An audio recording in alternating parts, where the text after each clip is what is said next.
Hello dear student, आज हम करेंगे एक्सरसाइज 1.1 का question number first. Use appropriate properties find.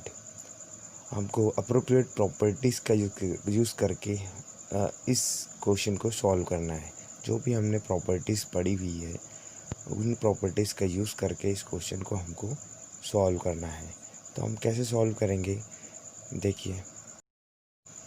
-2/3 into 3/5, ये प्लस का साइन है इसलिए इसको हम एक टर्म मानेंगे। Plus 5/2 minus 3/5 into 1/6।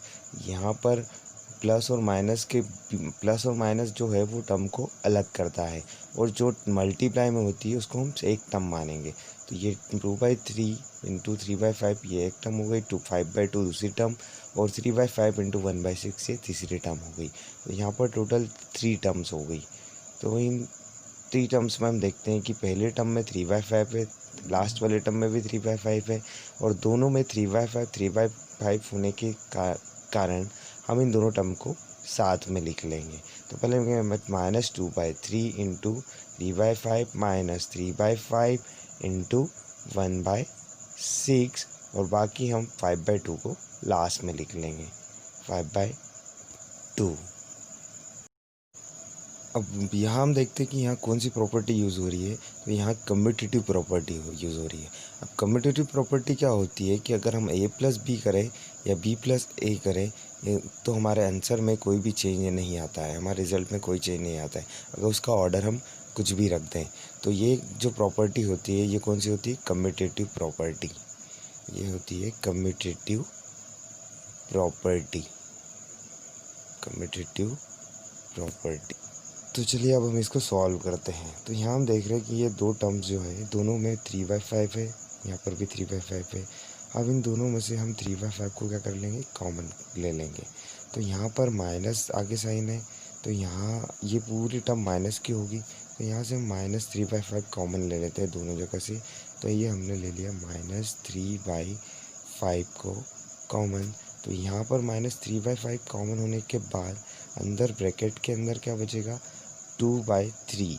अब 2/3 प्लस का बचेगा क्योंकि हमने -3/5 तो कॉमन ले लिया, और यहाँ पर हमने माइनस साइन कॉमन लिया है। तो माइनस साइन कॉमन लेंगे तो यहाँ कौन सा साइन आएगा, प्लस का साइन आएगा। और यहाँ से -3/5 कॉमन होने के बाद यहाँ बचेगा 1/6, और ये ब्रैकेट क्लोज। अब बचा हुआ 5/2 को हम यहाँ पर वापस ले। अब यहाँ पर इन दोनों टर्म्स के अंदर जो मैंने प्रॉपर्टी लगाई है वो है डिस्ट्रीब्यूटिव प्रॉपर्टी। कौन सी प्रॉपर्टी है, डिस्ट्रीब्यूटिव प्रॉपर्टी।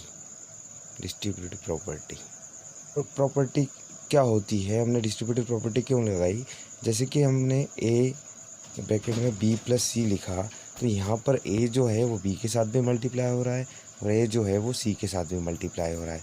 तो ये जो हमारी टर्म है वो इस फॉर्म में लिखी हुई है, ab+ac। और इस ab+ac से हमने a को क्या कर लिया है, कॉमन ले लिया है। यहाँ पर क्या कॉमन था, -3/5। तो यहाँ पर डिस्ट्रीब्यूटिव प्रॉपर्टी का यूज़ हुआ है। अब हम इसको आगे सॉल्व, यहाँ पर 3/5 को हम एज इट इज़ लिख के पहले हम इस ब्रैकेट को सॉल्व करेंगे। अब इस ब्रैकेट को सॉल्व करने के लिए हमें क्या करना पड़ेगा, एलसीएम लेना पड़ेगा। तो हम किसका एलसीएम लेंगे, 3 और 6 का। तो 3 और 6 का एलसीएम लेंगे तो पहले हम 2 से डिवाइड करेंगे, 3 टाइम 2 से 3 डिवाइड नहीं होता तो 3 लिखा, फिर 3 से 1 1, और ये 2 3 ज़ार क्या हो जाएगा, 6 हो जाएगा। तो ये जो हमारा आ गया एलसीएम आ गया 3 और 6 का 6। अब हमको क्या करना पड़ेगा, इस 3 को भी 6 बनाना पड़ेगा। तो 3 को 6 बनाने के लिए 3 में किसका मल्टीप्लाई करेंगे, हम 2 का मल्टीप्लाई करेंगे, तो ये 6 हो गया। अब चूंकि फ्रैक्शन को हमको इक्विवेलेंट बनाना है तो हमको न्यूमरेटर में भी 2 का मल्टीप्लाई करना पड़ेगा। तो ये अब क्या हो गया, 6। और ये 6 में यहाँ पर 1/6 है, ये तो 6 ऑलरेडी है, इसलिए हम क्या करेंगे, 2 का 2 में मल्टीप्लाई हो जाएगा 4, और ये हो जाएगा, ये तो 6 ऑलरेडी है तो ये हो जाएगा 1 हो जाएगा ये। और उसके बाद हम लिख देंगे 5/2 को। अब हम इसको फर्दर सॉल्व कर लेते हैं। तो -3/5, अब इस ब्रैकेट को हम सॉल्व करते हैं पहले। तो ब्रैकेट को सॉल्व करेंगे, 4 + 1 5/6। इस ब्रैकेट का मतलब है इन दोनों के बीच में मल्टीप्लाई हो रहा है, इस ब्रैकेट का मतलब होता है मल्टीप्लाई। अब लिखेंगे 5/2 को। अब हम क्या करेंगे, पहले इन दोनों के बीच में मल्टीप्लाई हो रहा है तो इन दोनों को हम सॉल्व कर लेंगे। सो 5 से 5 यहाँ पर हो गया कैंसिल, और 3 से ये जो 6 है ये भी कैंसिल हो जाएगा। 3 1 ज़ा 3, 3 2 ज़ा 6, -1 आएगा, माइनस साइन रहेगा, ये हो जाएगा 2 टाइम कैंसिल।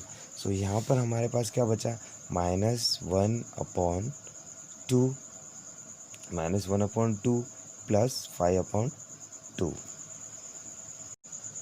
तो अब हम इसको फर्दर सॉल्व कर लेते हैं। तो यहाँ पर हम देख रहे हैं कि इन दोनों के बीच में एडिशन हो रहा है। तो -1/2 और 5/2 को हम ऐड करेंगे तो 2, पहले हम एलसीएम लेंगे, 2 का एलसीएम क्या आएगा 2। और तो हम अगर दोनों के डिनोमिनेटर सेम है तो हम एज इट इज़ लिख देंगे -1 + 5। अब यहाँ पर हम देख रहे हैं कि -1 + 5 बड़ा है, तो ये और ये -1 छोटा है, तो 5 में से 1 को माइनस करेंगे तो 4 आ जाएगा, प्लस का 4 आएगा क्योंकि 5 बड़ा है। अब यहाँ से 2 से 4 को कैंसिल कर देंगे 2 टाइम, तो ये हमारा आंसर आ जाएगा। तो ये हमारा फर्स्ट पार्ट कंप्लीट हो गया। अब हम सेकंड पार्ट करेंगे। अब सेकंड पार्ट को भी हम उसी तरह सॉल्व करेंगे। यहाँ पर हम देख रहे हैं कि यहाँ पर 3 टर्म्स है। पहली टर्म से अगर मल्टीप्लाई इन दोनों के बीच में है तो इसको हम एक टर्म मानेंगे, यहाँ माइनस साइन, और यहाँ दोनों नंबर्स ये भी मल्टीप्लाई में है तो इसको हम दूसरी टर्म मानेंगे, ये हो जाएगी हमारी दूसरी टर्म। और यहाँ प्लस का साइन, अब इन दोनों के बीच में मल्टीप्लाई का साइन है तो ये हमारी तीसरी टर्म हो जाएगी। तो यहाँ पर हम देख रहे हैं कि 3 टर्म्स यहाँ पर हमको दिखाई दे रही है। अब हमारे पास ये 3 टर्म्स है। इन तीनों टर्म्स में से हमको ऐसी टर्म्स सिलेक्ट करना है जिनमें कोई नंबर कॉमन दिखाई दे रहा हो, इनमें कोई एक जैसा नंबर दिखाई दे रहा हो। तो हमारे पास ये 2 टर्म्स है, फर्स्ट टर्म और लास्ट टर्म। इसमें हमको दिखाई दे रहा है 2/5 दोनों में है, तो हम इन दोनों टर्म